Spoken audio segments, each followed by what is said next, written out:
and welcome into the latest edition of ESPN FC. Kay Murray here in the studio with Shaka Hislop and Stevie Nicol, and the countdown continues to the Champions League final. Liverpool coming into it as favourites ahead of Real Madrid, and it looks as though they've actually been handed an extra boost heading into it.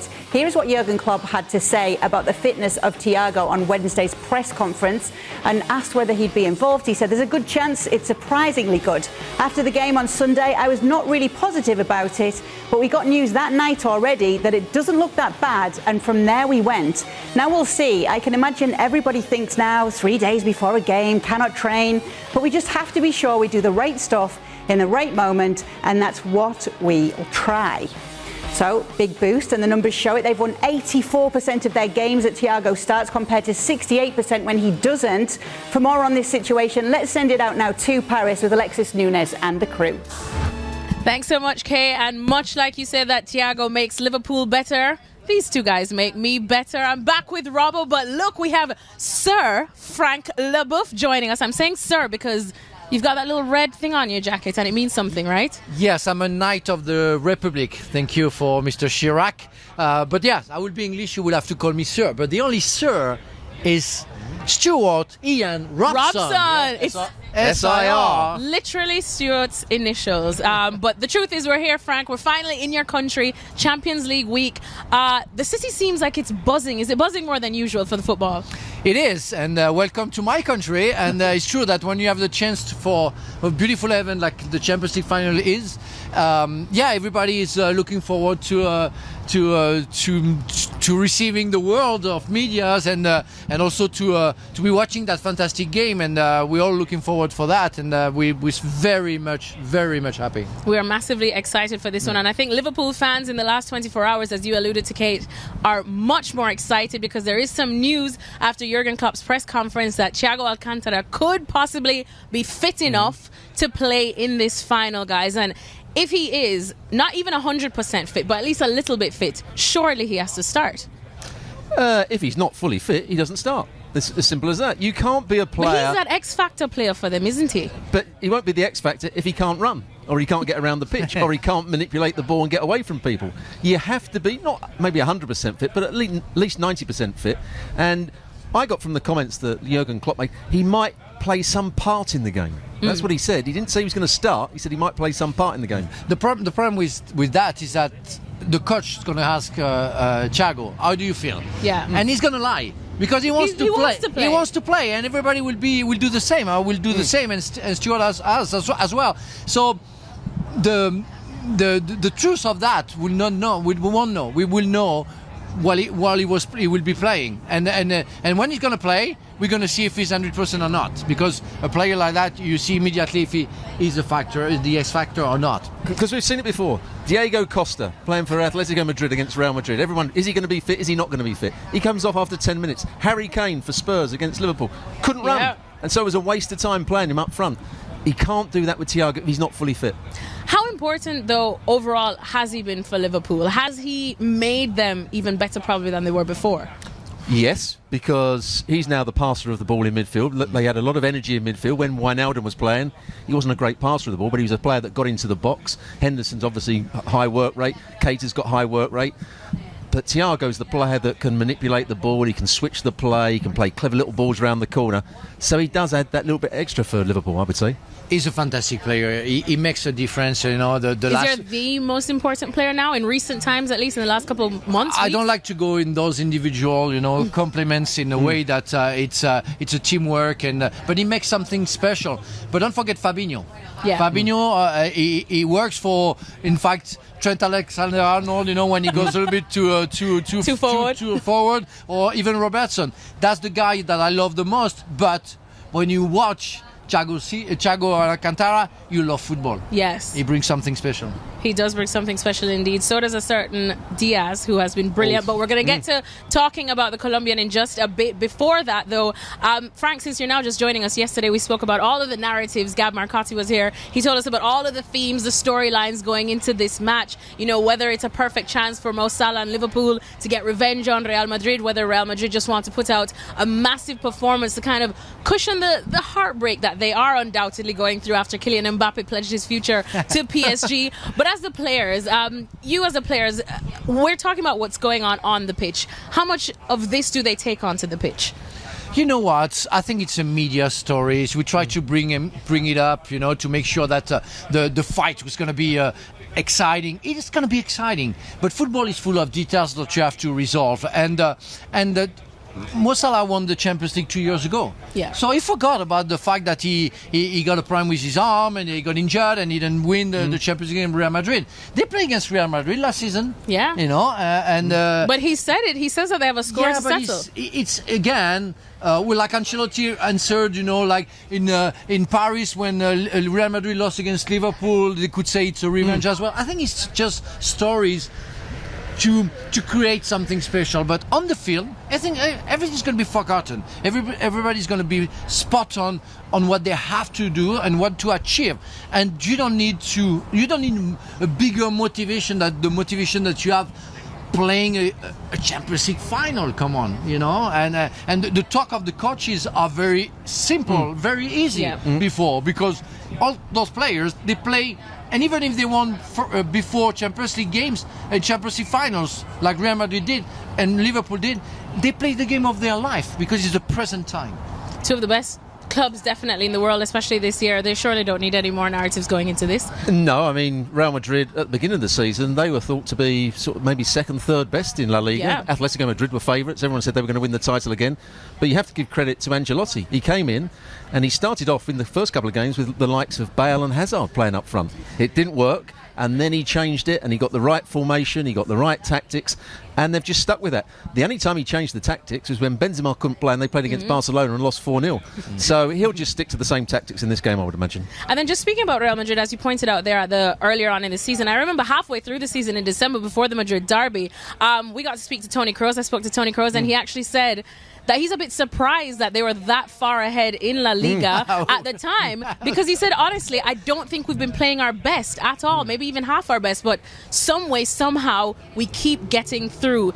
Does that give Madrid kind of the edge in going this one, or can you see how Liverpool can overwhelm them? Because the truth is, Madrid has struggled a lot this season, even though it doesn't show with how they've won La Liga.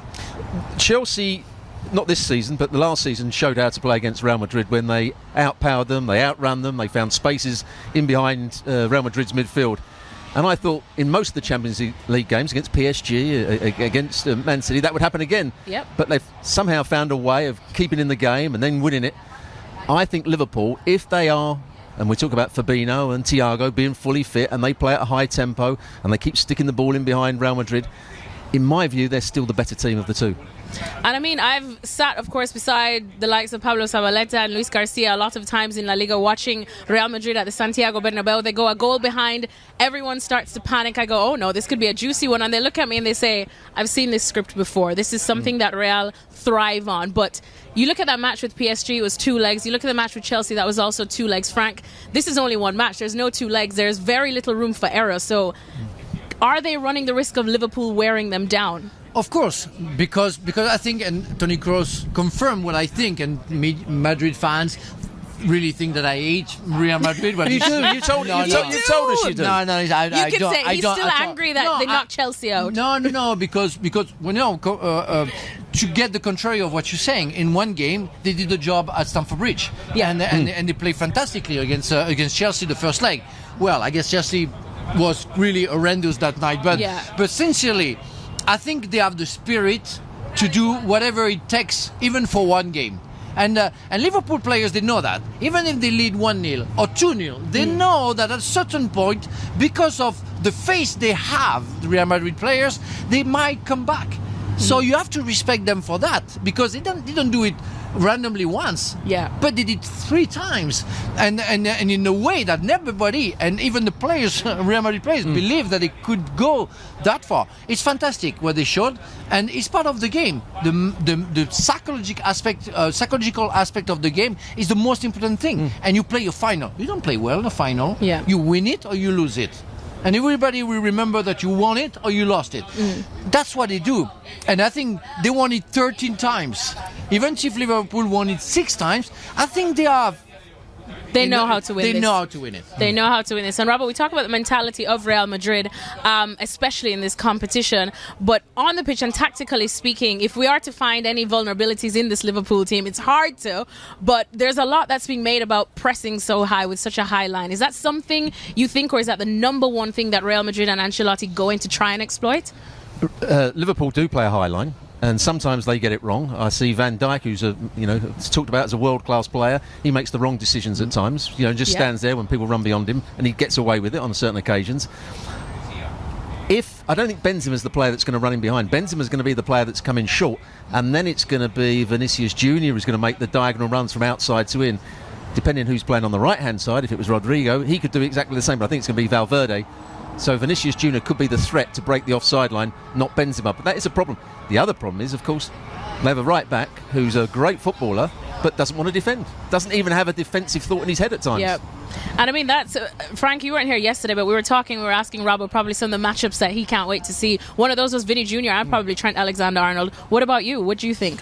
That's might be the key of the game. Yeah. Because of course Ancelotti is going to use that, as Robert said. Benzema is going to come short, and Vinicius and maybe I think Rodrigo is going to come behind the defense and the central defense. It's up to either Robertson for Rodrigo or Alexander-Arnold for Vinicius to cover. Yeah.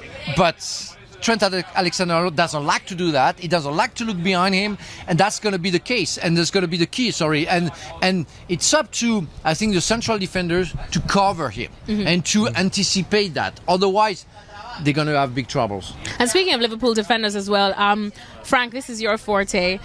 There's a certain man there called Karim Benzema. If you're going in and you have to mark him, how do you stop him? Because this is a man with experience, and he's clearly having the best season of his life. How do you stop someone like this? That question has been asked to me in '98 about Ronaldo. And I say, let's pray that it works, and it did work. And sometimes I think you can have a good day, and you have to make sure that you give a big pressure on him. The talent is there, and that at some point you will need your friends to help you out, because you one against a player like that, you're going to suffer. He's going to have the ball, and at one point he's going to take you on. So you have to respect that, you have to accept that, and you have to make sure that your friend's going to be there covering you. But you have to be very close to him. You have to give him a big pressure. You have to scare him in a good way. The only problem is put his beard a little bit. I was going to say, how do you scare someone like Karim Benzema? The only problem with Benzema is he's difficult to pick up because he doesn't stay as a centre forward. Sure. He comes short, he'll go into midfield.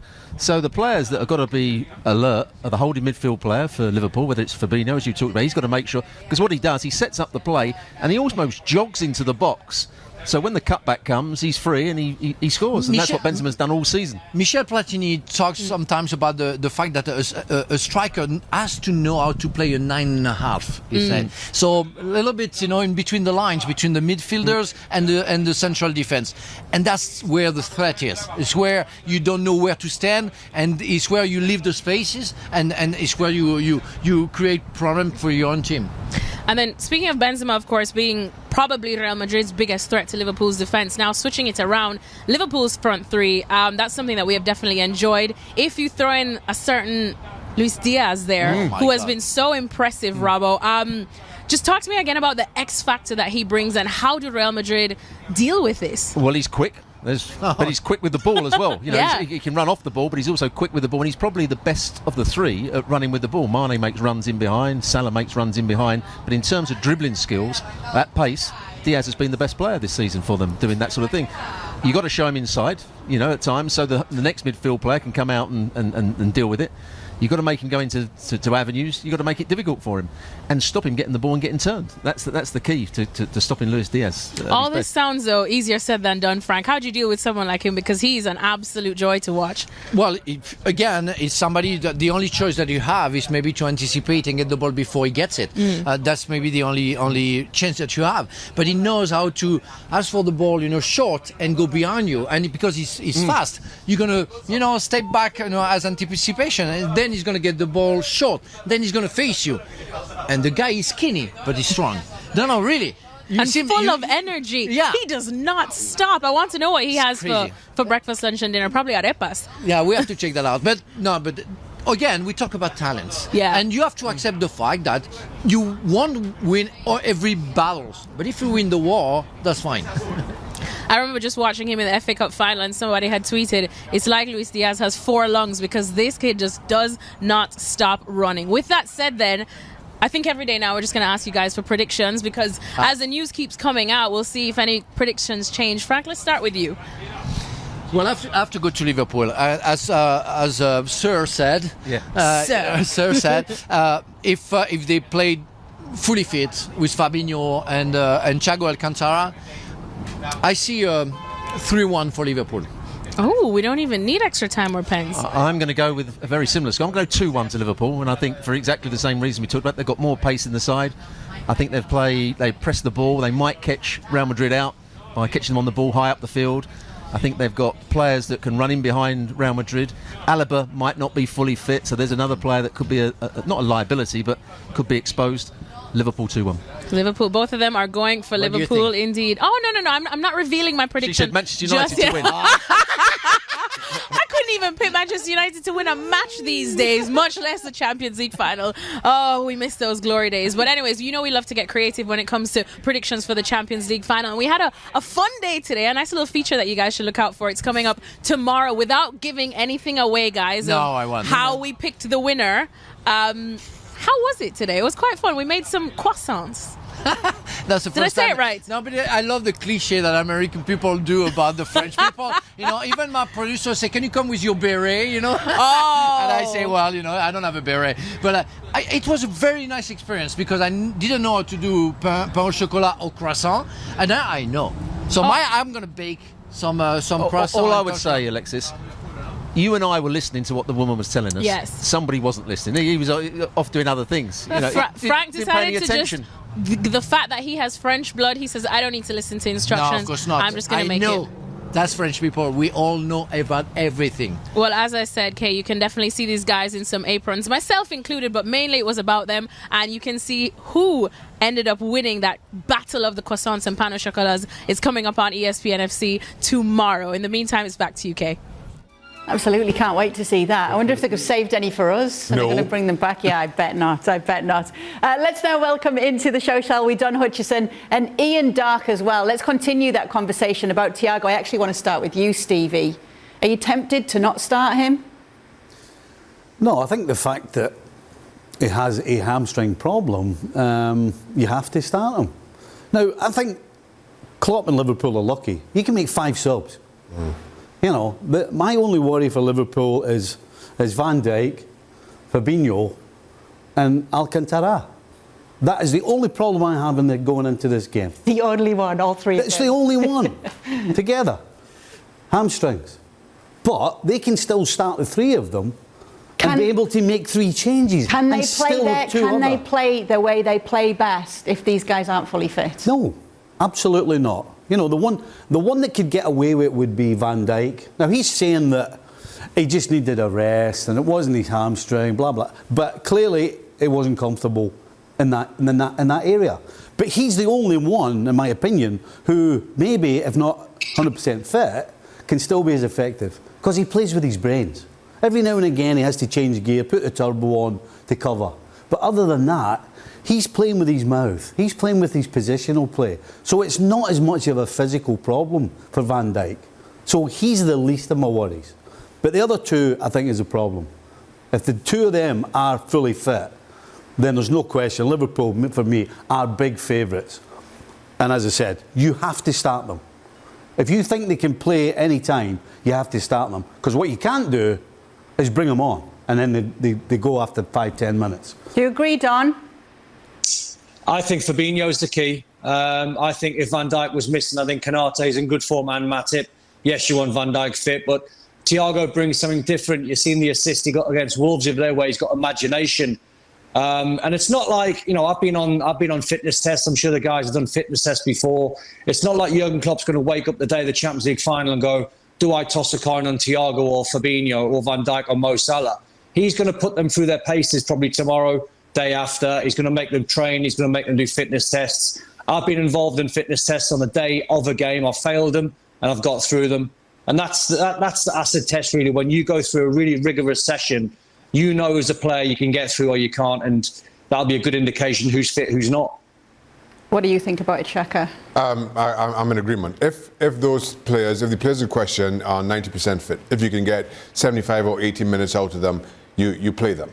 They may break down, that's a gamble you take, but unless it is painfully obvious that it's hampering their movement, the pace at which they can run, you're not quite sure that you can even get 45 minutes. You know you can get 75 or 80 minutes. I think you take that chance and you make the substitutions as needed, even if it is late on in the 75th or 80th minute, because you can change the game then.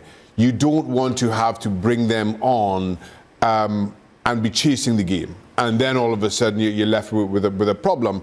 Having brought them on, all of a sudden they aren't fully up to speed. Let's talk about the game itself then. Ian, you've covered so many games. How exciting is it to have these two teams in the Champions League final again?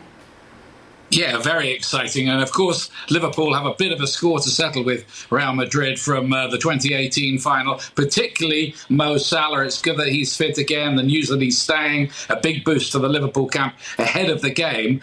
And I think Liverpool too the fact that they lost the Premier League title in a photo finish last Sunday, I think that will give them a bit of an edge as well. So I do think they're the better team. But as you guys have been saying, Real Madrid just keep finding a way, don't they? And after a while, you start to say, well, is that a fluke or is this part of the DNA? Are they a better team than we all think? One thing that worries me particularly for Liverpool is this.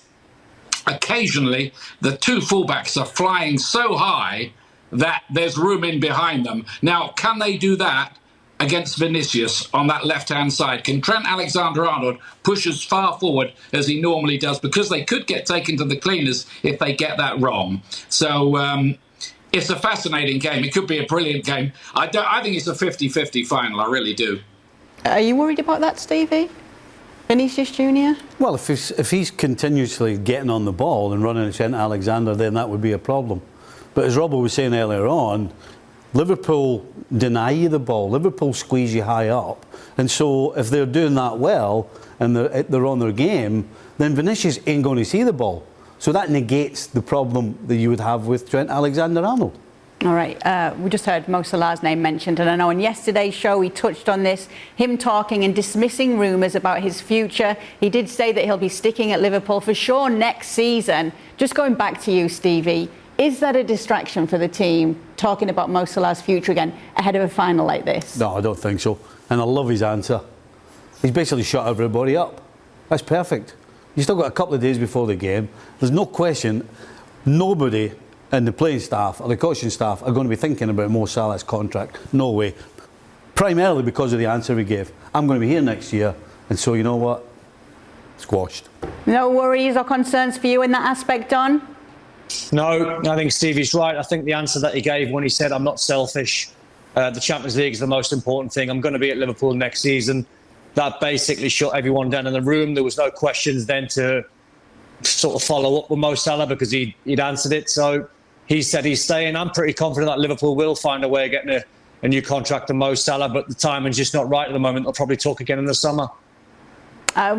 Just going back to what Ian was talking about as well, there is that revenge factor, and I know Mohamed Salah said himself as well that will be there. Obviously, Sergio Ramos isn't there this time around. How much will this play a part in Liverpool wanting to?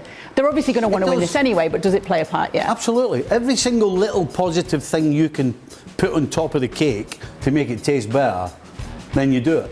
And this is just another incentive for Liverpool. They've got 1,000 incentives as it is, but if you want to stick another one on, it's only good.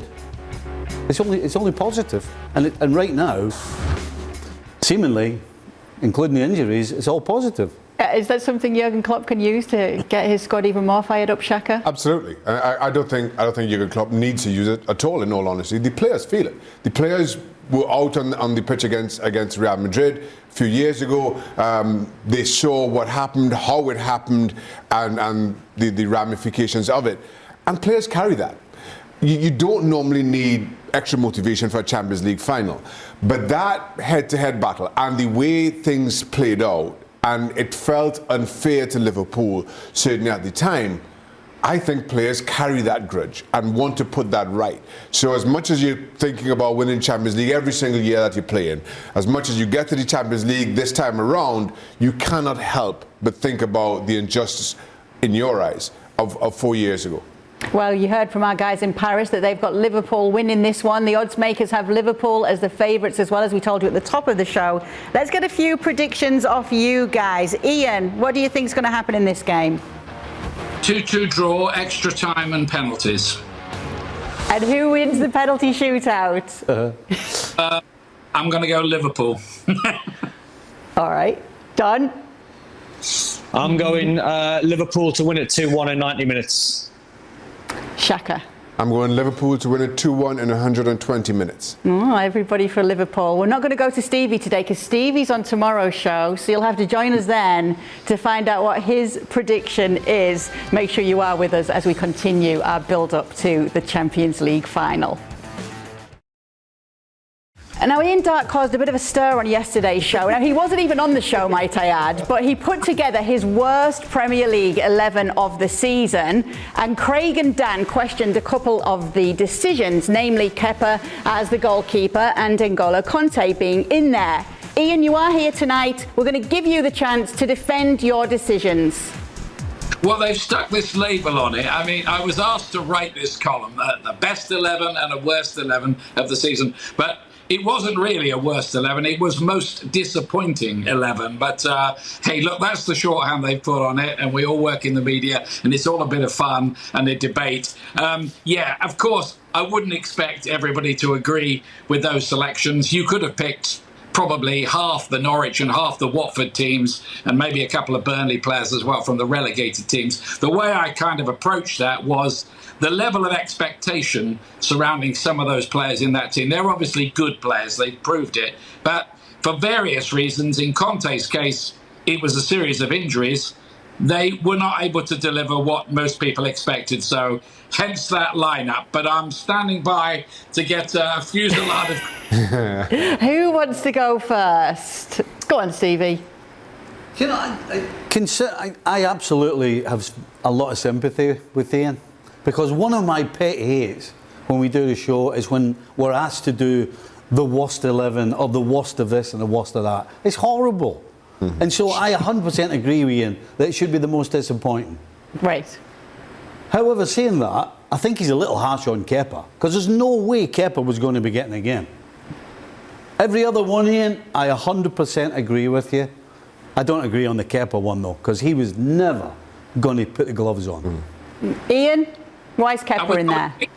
Stevie, I was thinking through all the Premier League goalkeepers, and I couldn't really think of one who'd had an awful season. A lot of them had very good seasons. So, yeah, I mean, that is harsh because he hardly played, but there was that incident in the League Cup final when he was brought on as the so-called penalty specialist to save the penalties. He didn't save any, and then he missed his own kick, and of course it cost Chelsea and Liverpool won. But yeah, I'm accepting. Look, a couple of those are on the harsh side. You will notice there are 6 Manchester United players there. I don't make any apologies for that. They were that bad.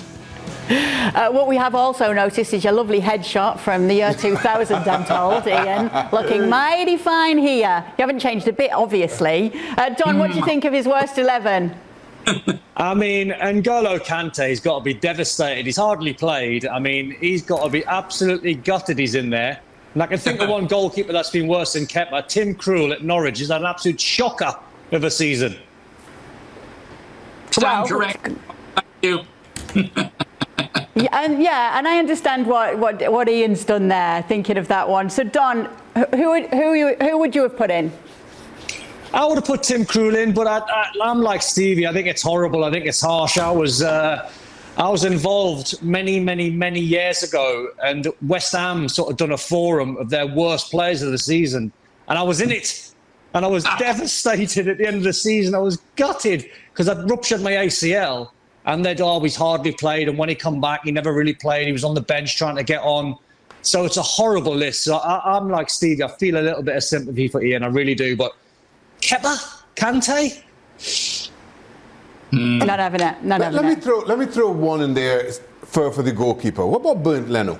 At least Kepa started this season as a number 2. We knew he was going to be number 2. Bernd Leno started as Arsenal's number 1. Lost his place to an outstanding Ramsdale, admittedly. But I'm in agreement with everybody. These are difficult lists to make because if you're that bad, you should be dropped. You shouldn't be played. So how do you then quantify who deserves to be in such a list when, if you've gotten enough minutes, if you're good enough to get minutes? So it's a thankless task. I do sympathise, and just to kind of again just throw in an option as far as the goalkeeper goes, because I'm in agreement. Kepa, he's a number 2, and you can't start picking on number 2s. You know what? I'm going to have to stick up for N'Golo Kante as well here, Ian. I'd like a deeper explanation as to why he's there. It's not his fault when he's not able to play. Well, yeah, that's true. Injuries were a factor in that, and maybe on consideration of everything you said, probably shouldn't be in that 11. It is unfair. I mean, he is a great player. He's a World Cup winner. He's won everything there is to win. But he only started half of Chelsea's games this season, and because of that, he never really got a proper run, and we never saw the best of him. So that was my reasoning. Even Tuchel said it the other day. It was a big reason, really, why we lost momentum, is because we weren't able to see the best of N'Golo Kante this season. So to that extent, he was disappointing. But am I to blame here? Yes, totally. So how many money in the matches did Kante get when he played? I don't remember any. What? I don't remember any. So what you're saying is... Well, this is a guy who's up for the Ballon d'Or, a guy who last year got 1,000 man of the matches. Okay, he's played half a season, but I don't remember him being man of the match. So did you expect more from him this season? Absolutely, which is what Ian, his list is all about. All right. So Ian, don't listen to them. So it's not the worst 11 of the Premier League of last season. But Ian, it was only fair that we ask you for your best 11 from the Premier League season. Can you talk us through it? Well, I think, it kind of speaks for itself, really, there. I'll be interested to see whether the guys have got... I mean, they might question De Gea, but I thought, really, where would Manchester United have been? They wouldn't have even made the Europa League without the series of saves that he made and the goals Ronaldo scored. So, yeah, I'll just put that forward. Declan Rice, maybe you could... There's a case for Rodri. Maybe you could say Eriksen. Well, he only played half the season at Brentford, but they won 7 out of 10. They were heading towards the relegation zone when he arrived, and I think he's the story of the season, given the circumstances. This is a guy who almost literally came back from the dead to play in the Premier League again and do what he did. So, for that reason, he has made my 11. But the rest of them, well... all fantastic. Don, when you saw Ian's best 11, you started shaking your head. Why? I did, because I got asked to pick my Premier League 11 the other day, and I've got 3 changes from Ian's. I've got Joel Matip instead of Rudiger. I think a very, very underrated centre-back, and he'll probably start the Champions League final, I would imagine. I had Bernardo Silva instead of Eriksen. And who was the other one I had? There was another one. Who was it? Show me the list again. I had 3. I can. Yeah, here we go. Can you see it? I can talk you through it otherwise. Joel Matip. 2 I had. Sorry, Joel Matip and Bernardo Silva. Apart from that, perfect. Oh, no. De Gea was the other one. That was it. Alisson. All right, because we're going to go to Xhaka in a minute, because I'd like to talk about that. But Ian, I must say though, there are only 2 Man City players in there. Mm-hmm. Yeah, well, you could argue for others like Bernardo, certainly. But certainly the 2 outstanding ones for me were De Bruyne and Cancelo, who's like a fullback who plays like a number 10. He can chip little passes and open up defences. So fantastic. Yeah, you could argue for more. They were the champions. And look, it's all open for debate. It's just it's supposed to be fun and a talking. We're not here standing at the end of an arch range, arrows to hit us. Oh, don't worry. We're happy to debate it, Ian. That's what we're here for. Xhaka, was David De Gea the best keeper last season? No, I don't think so. I think David De Gea was outstanding, and thank goodness for Manchester United that he was. When you look at United's season and you look at the individuals, probably the only players who lived up to any margin of expectation is David De Gea and Cristiano Ronaldo. But if I'm picking the best team of the season, I think the best goalkeeper in the league over the last season has been Alisson. I think the one who's come in and exceeded expectation more than any other, again, Aaron Ramsdale at Arsenal. Given, Ian is talking about De Gea and Manchester United's finishing position. Let's remember where Arsenal were when Ramsdale took over. We were talking about Arteta losing his job and whether Arsenal would be in a relegation dogfight. And Arsenal finished ahead of Manchester United. So in both those regards, I think there have been other goalkeepers who deserve the nod. Well, Stevie's been backing up Ian Darke's best 11s here and worst 11s. Are you backing up the goalkeeper decision in the best? No. I don't know, maybe there was a little clue when Alisson was given the #1 goalkeeper in the world award not too long ago. Not in Ian's list. Maybe that was given away. The other one's Eriksen. I mean, Darkie, you're a big softie. Oh, he is. You're a big softie. He is. And we shouldn't argue with that. No, of course. No, But it's wrong. But he gave his reasons for that one, and that's totally understandable. It is the best comeback story of the season, and best feel-good story of the season, no question. So from that regard, because after all, I'm a big softie as well.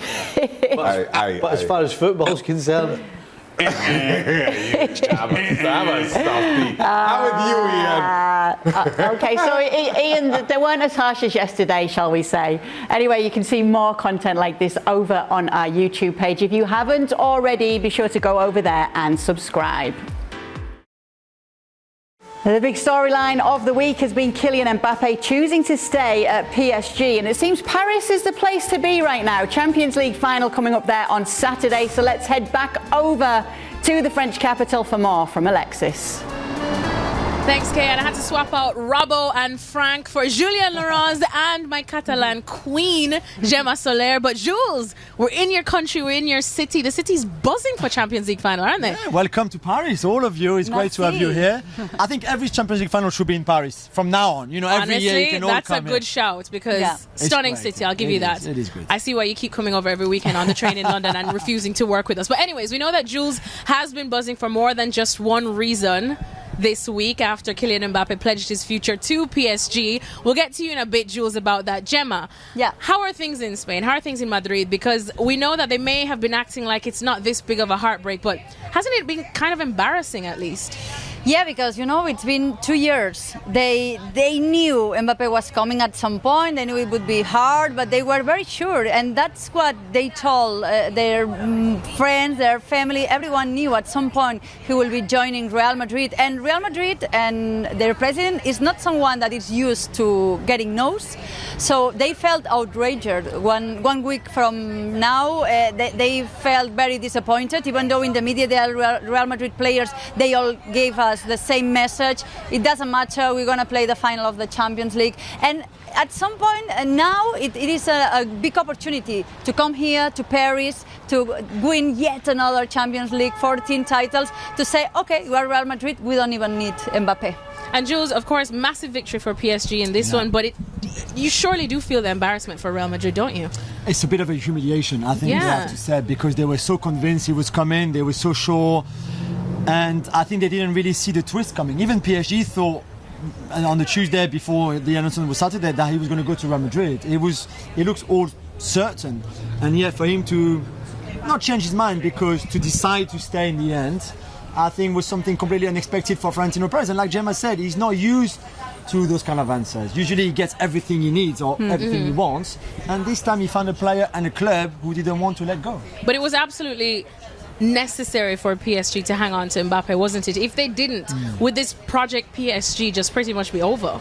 It would have been tough with Neymar out of form, with Messi at his age, with one more year left on the contract.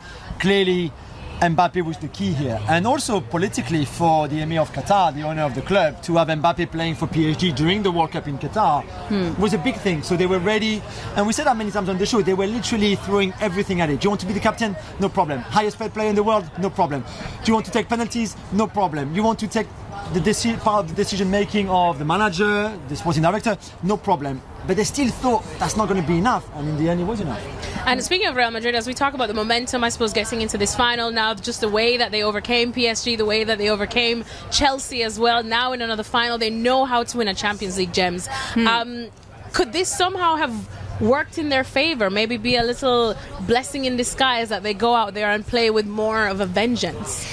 Yeah, I think so. The Paris effect, it certainly has, and this crazy comebacks, it gives them a lot of energy. Also, the fact that they clinched the title, La Liga title, 4 match days ago, that gives them a lot of energy. And the final match days, they were 17 points ahead, Barcelona or Sevilla. So they were kind of focusing in that, being able to focus in that comebacks. And yeah, you know, I was in the media day, and they all sent a very positive, very bright message, like saying, yeah, we are Real Madrid, we won already 13 Champions League, we're gonna win this one.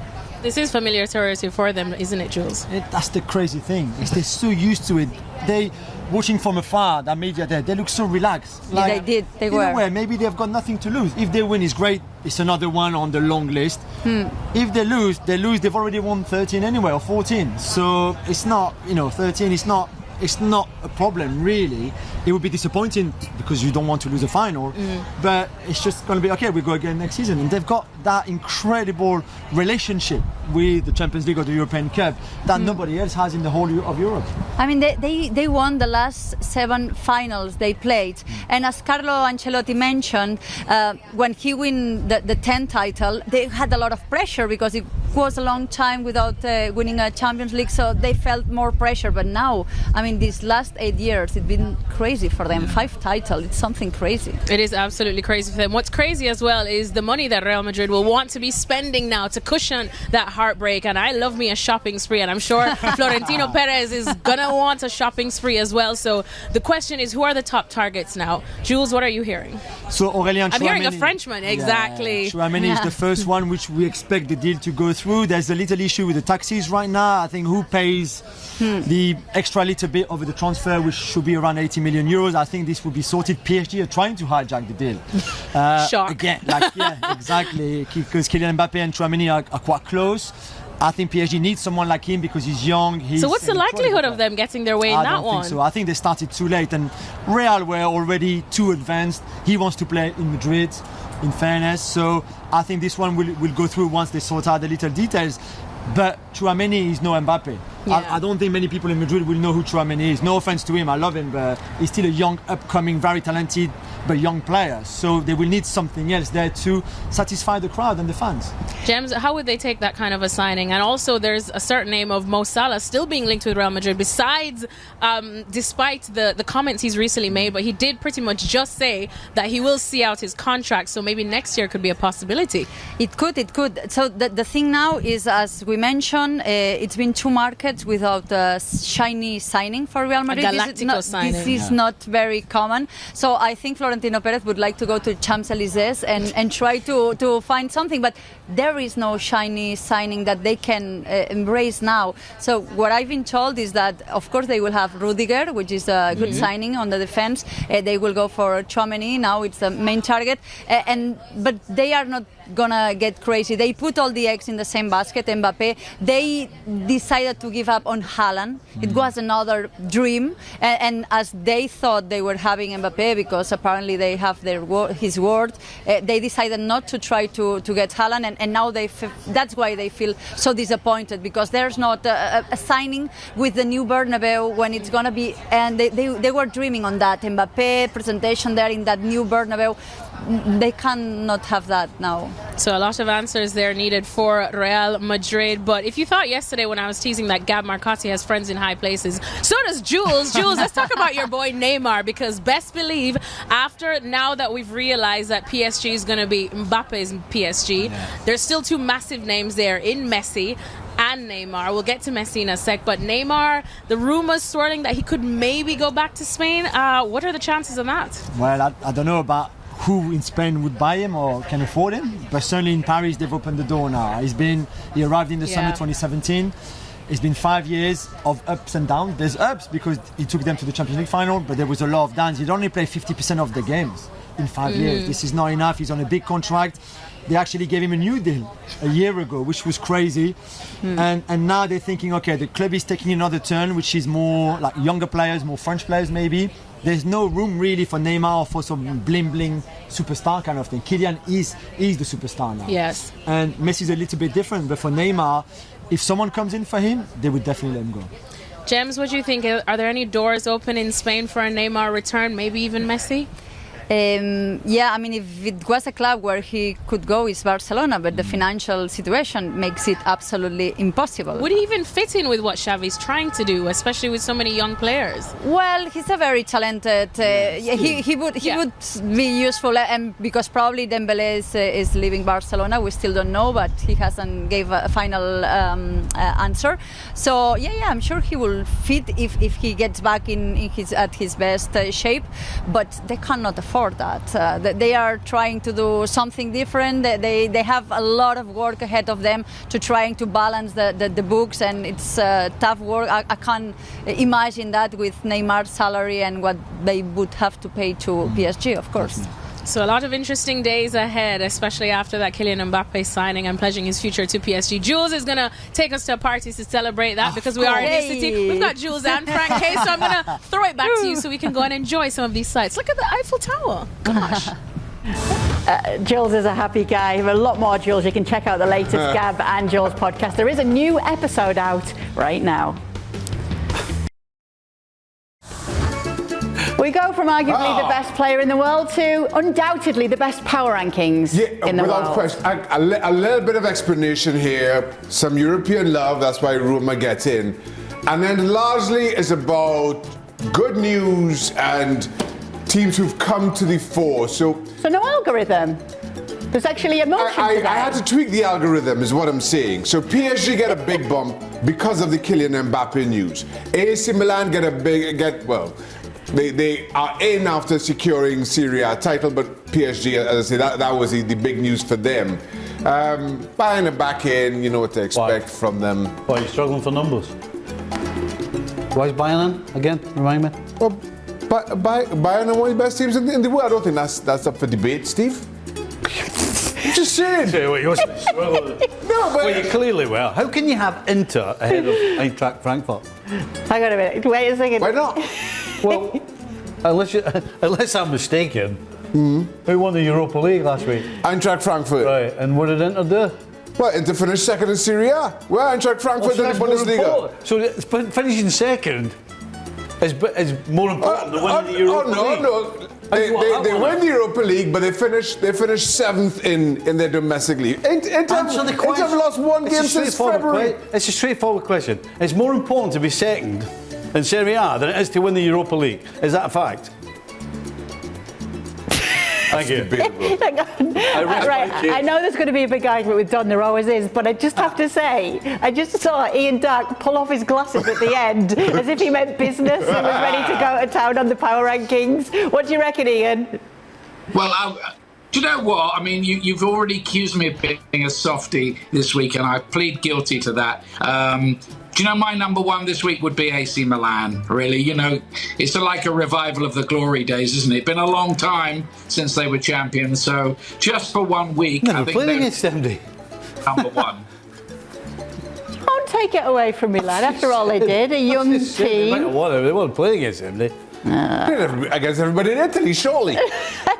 No, they just put their feet up every week. Didn't even bother. Big cigar. Let's decide who's Italian champions this week. We're playing sauce. What's that team called again? They didn't play Sassuolo every week. Stevie, you don't know what you're missing. Don, what do you reckon about the power rankings? I don't even know where to start with this, Kay. I mean, Darky's absolutely right. I mean, Milan won the title in the first time in about 10 or 11 years, wherever it is. And Stevie's saying they ain't played anyone. They've done well to get past Napoli, get past Inter, their rivals. Shaq, you need to pipe down because I don't know why. Well, how good are these teams, by the way? Can you tell me? Frankfurt, Shaq. Frankfurt win a European Cup and they're below Inter. Last week. That was last week. The dust settled on that. I can't Real believe Madrid won the title about 2 months ago. Huh? Real I Madrid can't won the believe title catch about me 2 months before the ago. faint, Chaka. Chaka, get me before the faint. I can't believe AC Milan beat Napoli and Inter. And Inter and who else plays in that league? And because they were so good, they dominated European. Oh no, sorry, none of them are. It's just bitter because Liverpool didn't win the Premier League. Did I don't well in know, I don't know Europa what's League. going on. Doesn't like it, Shaka, Kate. I do Doesn't have a like question. Roma won the Europa Conference League. Yes. Hold on, are you telling me they beat Roma? Yeah. Oh, you're right, Don, you're right. AC Milan should be All in right. there then. Shaka. They beat Roma. Who are you going for in the Champions League final? Liverpool. Right, and you said PSG have had a boost because of the Mbappe news, Yeah. yet still Real Madrid are top of the power rankings right now. They've just lost out on the signing of arguably the best player in the world. Shocker. They're not the favourites going into the Champions League. It was weeks ago they won the league. Oh no, Shocker. But they won. leave them alone. They won the league, and they're in the Champions League final. I don't know what else they need to do. They've done what they need to do. Sign somebody? Huh? Sign somebody? Well, they've got a lot of time to go and decide somebody today, do they? Looks like you think they're going to beat Liverpool in the final. I today. did not say that. The power rankings does not take predictions into back to the algorithm. Oh, it's another rule of the algorithm. The algorithm doesn't take predictions into consideration, Ms. Murray. All right, all right. And I tell you what, Stevie doesn't take Milan's achievements into consideration. I am distancing myself from whatever that was. Only kidding. Whatever that was. Right. Nothing to do with me. More from this whole crazy crew Nothing to on do. Extra Time. If you'd like to stay up to date with Extra Time, you can subscribe to our YouTube page. Just a little talk about Brendan Aronson. He's completed his £28 million move to Leeds United from Salzburg. There'll no doubt be a lot more talk about this transfer in the latest edition of Football Americas. That's coming up later today. Well, that will do it for the latest edition of ESPN FC. But Shaka, Stevie, Ian and Don have decided to stick around and answer your questions. Not really, they've got no choice on Extra Time. What to say? See you next time. I didn't decide anything. Welcome into the latest edition of Extra Time. We've got Shaka, Stevie, Ian and Don with us today. And Shaka and I were absolutely stunned before we came to air because we heard that Stevie has actually been getting a little bit more adventurous with the cuisine he's been trying. He actually tried garlic fried rice. We were very surprised to hear it wasn't just boiled and bland and boring. He liked it. Well done steak with a bit of cognac sauce. It was brilliant. Yep, so maybe Onion rings. Onion rings got in there somewhere. Crispy onion rings. gourmet onion rings. Somehow. Stole a few of the white fries as well. Good. Did you put ketchup on them? No. Excuse me. How dare you? I'm with Kate. The garlic fried rice is like wrong. Stevie showed up here, surely. Did you tuck your napkin? I only do that with ESPN. I don't want to get stuff down my tie in the cup. All right. I don't do it anywhere else other than here. Yeah. We'll let you off. We're just happy you didn't order from the kids menu. All right. Hey. What's the lot, right? Did you know which knife and fork to use? Honestly, that. Well, actually, I nearly stabbed myself because the knife was still in the thing and I went like, ow. I hope you didn't swear at the table. Absolutely not. It's a very fine establishment. All right, Stevie. Luis Diaz seems to be the one attacker at Liverpool that can change the feel of a game from the bench. So, should Liverpool start the original front three and then bring on Diaz? Well, and as much as I agree he can change the game from the bench, he can change the game from the first minute as well. So, no, you start him. So bring him on. Bring him on in the first minute. Quick substitution, change the game. What do you think? You start. Oh, the way this guy's playing, you start him. Would you start him, Ian? Definitely, yeah. I think he's been absolutely phenomenal from the moment he arrived. It looked like he'd been at Liverpool for about 3 years when he played about 2 games for them. He's electric. He can run with the ball. He scares defenders. He can shoot. He gets goals. I think he's going to be a real world star, like maybe top 5-10 in the world. Shaka, who's a better goalkeeper, Alisson or Thibaut Courtois? Oh, goodness me, that's a good question. Oh. Doesn't take that long. Yeah, it does. Oh, it does. Yeah, it does. I would, Yeah, it does. I would suggest there's one thing that separates them. What's that? One place for Liverpool. No, I don't know what you... Courtois not bad with his feet, if that's what you're suggesting. What would you say about Alisson? You wouldn't say his feet are not bad, you say his feet are brilliant. You just said Courtois' feet are not bad. That's separation time. In terms of being brilliant with the feet, I don't think he looked much further than Edison in terms of brilliance with the ball at the feet. We're not talking about Edison, we're talking about Alisson. Yeah, no, but you said Alisson was brilliant with his feet. And I'm saying he's good, but I'm not going to go brilliant. But that's what separates the two of them. But are they the right keepers for their clubs? Absolutely the right keepers for the clubs. Absolutely. So Alisson wouldn't be a good goalie for Real Madrid? Courtois would be a good goalkeeper for Liverpool as well. I never said he wouldn't. So what are you asking me? Ever since you ate garlic fried rice, you've changed. That garlic fried rice has changed you, Stephen. Hello? I can't believe you're taking so long over that. Yeah, no, I'm leaning Alisson, but it is far closer than some people may think. All right, Don. Who are you going for of these two keepers? I think Stevie won the argument and he had Shaq right on the back foot there. Shaq was starting to have a little sweat on there when Stevie said Real Madrid could play Alisson. I am not sure Courtois would be as good as Alisson at Liverpool, so I think Stevie's won it. What? Unlucky Shaq. I don't even know how to answer that. I really don't. Are you backtracking? On what? Completely bamboozled. Because I really don't know what I'm answering here. Listen, I think both goalkeepers are the perfect place. They suit. But you still said they'd be great at the other club. Courtois suits Real Madrid. Alisson suits Liverpool. But then you said Courtois would be just as good for Liverpool as Alisson would be for Real Madrid. There really isn't an awful lot between them. So how are they a perfect fit? How many teams can you be a perfect fit for? Both of these guys. Let me repeat what I said. Hold on. Let me repeat what I said. Both goalkeepers are the perfect club for themselves. I think Courtois for Liverpool would be just as good as Alisson would be for Real Madrid. I honestly don't know. You don't get what you're saying wrong. What am I saying wrong? You've just said that both of these guys are perfect fits for the clubs they play for. Correct. So why would Alisson not be a perfect fit for Real Madrid as well as Liverpool? Well, we're talking hypotheticals here. Why would Courtois not be a perfect fit for Liverpool as well? Well, you're the one that said they were perfect fits for the team right now. Because we know definitively, because they're playing with their clubs. And then all of a sudden you have to think about how Courtois would fit into a team that plays with the high pressure that Liverpool would. How would Alisson fit in with Real Madrid with their low pressure? And hang on. Tell me if I'm wrong. Hang on. Ian's going to get the deciding vote. Okay, just one quick point. All right. I'm just saying that the assumption that one gets after the statement like they're both in the perfect place in the perfect club, the assumption one gets is that they wouldn't be elsewhere. Hang on a minute.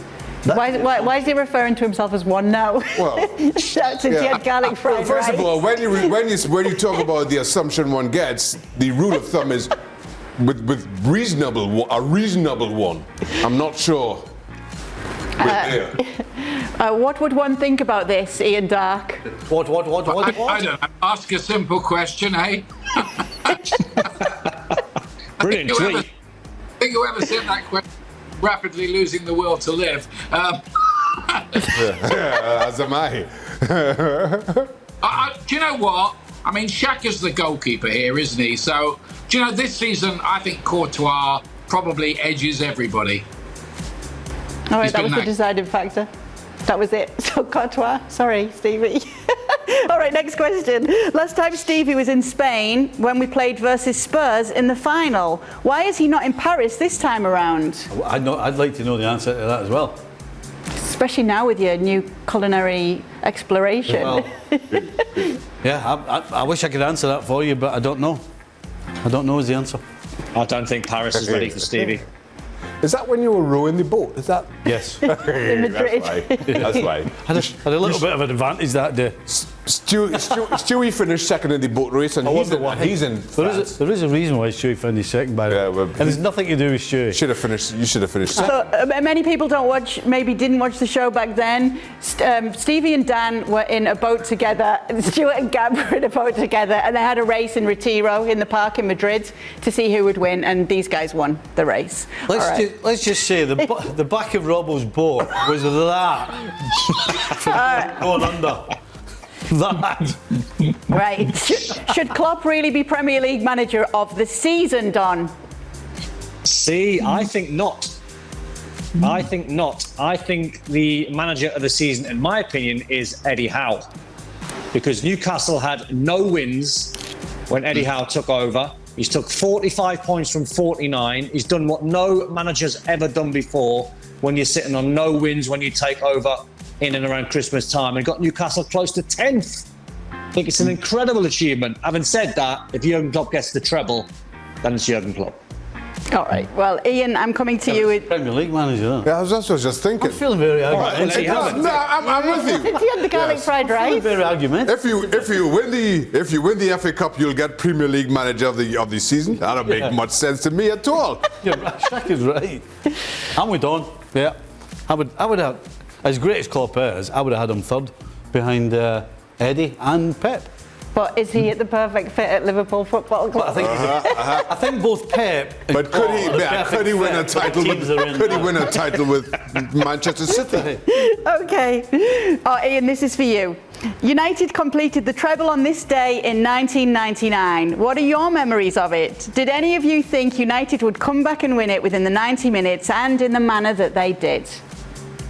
No, I mean, I just think some things are written in the stars, and I think it definitely was for Manchester United that year because, frankly, they were awful in that Champions League final against Bayern Munich, who scored one and should have scored at least 2 or 3 more in the game. And then, what happened with Solskjaer and Sheringham, and, Sir Alex Ferguson said it right. I'm not going to repeat that because he used an expletive. But, football is fantastic. It's fantastic what can happen. And it happened for United that year. All the stars were aligned, as they have not been aligned, of course, for that club this season. Yeah, it is football's one of where were you when moments that everybody knows where they were. Where were you, Don? Good question, I can't remember. I can remember watching it. I can remember watching it thinking they've been battered. I think Carsten Janker played up front for Bayern and he was incredible. I think Carsten Janker played. They hit the crossbar about 2 or 3 times. Schmeichel was pulling off saves like you wouldn't believe.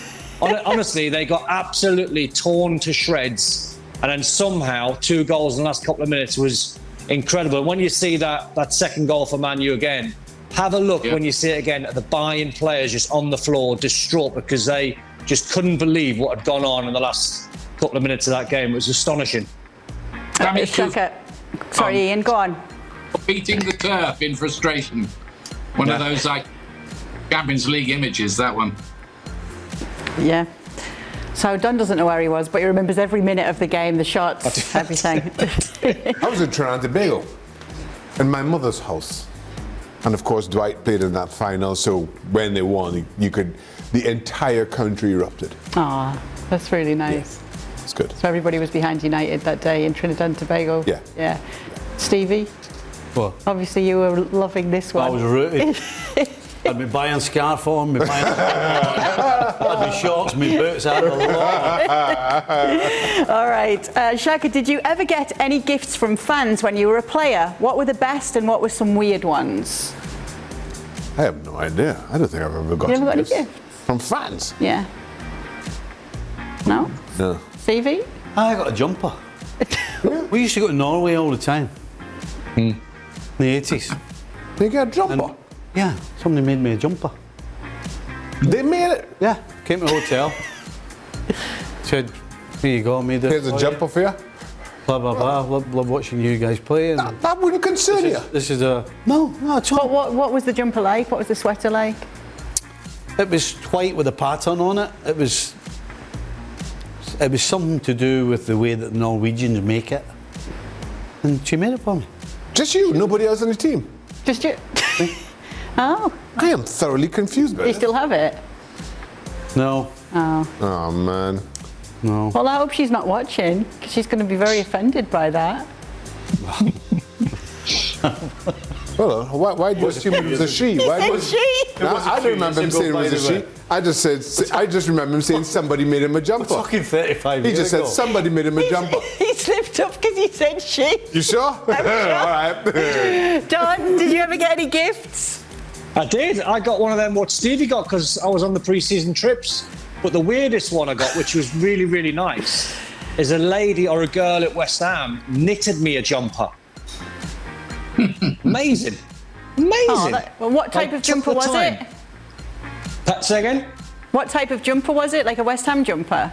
Yeah, like a claret and blue knitted jumper with like buttons down the middle. It was like quite cool. It was nice. I thought you said you were the only one who got one of them jumpers. I was. No. And you said you said the lady knitted it as well. You said they made it. Oh, exactly. So how come Don's got a store-bought one? Got what? Stop. How come he's got one? He's got a store-bought jumper. What's Don's. No, a lady at West Ham knitted it. No, he said he got one in Norway as well. He did. He said, he got I also one in got one of Norway. those. No, it was a bit of a Before the West tradition. Ham one. It was like a tradition, Stevie. wasn't Don't it, spoil Norway? Stevie's. Aye. All this time, Stevie thought somebody knitted him a jumper special. Did you get one as well? I think we all got them, didn't we? All these years, Stevie's been telling people, oh, they love me in Norway, you know. They knit jumpers just for me in Norway, you know. I'll need to get in touch with my fan club. All right, last question. Ian, Robbo told us a story on yesterday's show. Why would you ask for a banana gelato if the waitress gave you 20 flavour options and banana wasn't one of them? Also for the panel, what's the strangest thing you've eaten on your travels and how was it? So Ian, would you be the type where if you were given 20 flavours of ice cream, you'd just choose banana that wasn't on that 20-strong list? I wouldn't go for banana, but I've got a big passion for coconut. So I'm really disappointed I haven't got coconut gelato. So yeah, I probably would. I'd probably hold out for the coconut. All right, so Cool, actually, coconut gelato. coconut gelato, not a bad one, right? That's nice. So, Stevie, what's your favourite flavour ice cream? Vanilla. There's a shock. What a surprise! All right. Ah, jeez. Let's go around then. Shaka, what's the strangest thing you've eaten on your travels and how was it? I've eaten frog's legs. How was it? Well, it's good for goalies, isn't it? Helps the job. It was all right. What did it taste? What did it taste like? It's like chicken. Tastes like chicken. I've had turtle. Turtle is a delicacy in Cayman Islands. Why you run so slow? What else have I had? That's all I could think of off the top of my head. This question for Stevie. I run slow but jump high. What's So the between the strangest- turtle and the frog's legs, I run slow but jump really high. What's the strangest thing you've ever eaten? Tell You you can't what, say garlic fried rice. Grilled chicken. Me and Elno. Seasoned chicken. Put salt on it. Yeah. Steak that wasn't well done. Followed it up with some vanilla ice cream. Go on. Tasty. El and I went to the old, it was Yugoslavia still back then. So that was like 82. Right. So we were both like 19. I'd hardly been out of Troon all my life, as had Eleanor. So we go on honeymoon to Yugoslavia and we get to this place and we go out the first night, we get the menu and I go, so I'm going to keep it simple, I'm going to have steak. Hey. So I ordered steak tartare. So they came to the table, right? So they bring all this thing and I'm like, what are they doing? And I was like, what's going on here? And so they started mixing it. Did you ask for it to be well done? Honestly. I love a steak tartare. They started mixing it all, doing this. I'm sitting here and going, they're going to bring something to cook it or something? Are they going to, like... No, they didn't. They went like that and dumped it on the plate. I was like, oh, lovely, thanks very much. They went away, right? So I was like, what am I going to do? Because I'm not eating that. So we got most of it, and where we were sat, there was a wall behind us. So I was doing that, cutting bits off, put it over the wall, and I only got a bag out and got like a wee napkin, and we put half it in the napkin because we didn't want to give it back with nothing eating on it. All these stray dogs following you back to the hotel. A bunch of stray dogs kept following me around. Kept following me around Yugoslavia. Stray dogs with the most educated palate. Don, quickly, have you ever eaten anything? What's the strangest thing you've eaten on your travels? I can't. I'm a bit Stevie when it comes to food, but I can't do things like snails and frog legs. Ooh. I just can't do it. Steak and chips. Aye. Steak and chips, but not steak tartare. Yeah, cooked steak. Anyway, thanks so much for your tweets today. That's all we've got time for on the latest edition of Extra Time. Thanks so much for being with us. We'll be back tomorrow and we'll do it all over again.